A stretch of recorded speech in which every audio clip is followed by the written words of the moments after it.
Hey guys, welcome back to our channel. ఈరోజు మనం గోంగూర పచ్చడి ఎలా చేసుకోవడం వెళ్ళిపోదాం ప్రాసెస్లోకి. ముందుగా ఆనియన్స్ సన్నగా తరుక్కుందాం. ఇప్పుడు ఎండుమిర్చి ఒక 10 వేసుకుందాం. ఇప్పుడు వెల్లుల్లి కూడా ఒక రెమ్మలు. ఇప్పుడైతే కడాయి పెట్టుకొని దాంట్లో ఆయిల్ వేసుకుందాం.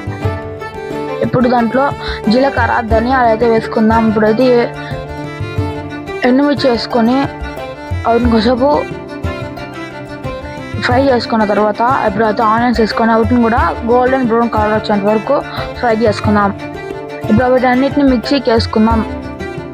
అవి చల్లారే రాపలా ఇక్కడైతే మనం గోంగూరను కడుక్కొని అయితే మనం అయితే కడాయిలో అయితే వేసుకుందాం. ఇప్పుడు వాటిని బాగా మిక్స్ చేద్దాం.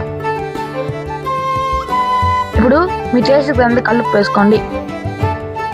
ఇప్పుడు వాటిని అయితే మిక్సీకి వేసుకుందాం. మిక్సీకి వేసుకున్న పేస్ట్ అయితే ఇలా అవుతుంది. దాని లోపలైతే మనం గోంగూరను అయితే వేసుకుందాం.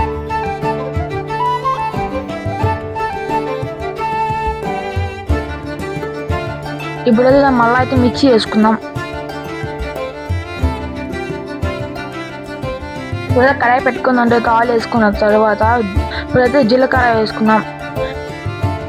ఇప్పుడు జీలకర్ర, ఉద్దిపప్పు, ఆవాలు అయితే వేసుకుందాం.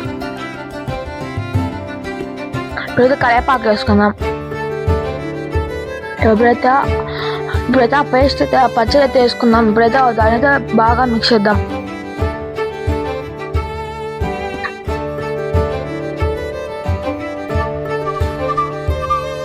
అంతే గైస్, పచ్చడి అయితే రెడీ అయిపోయింది. మీరు కూడా ఒకసారి ఇంట్లో ట్రై చేసి లైక్ అండ్ షేర్, సబ్స్క్రైబ్ మాత్రం తప్పకుండా చేయండి.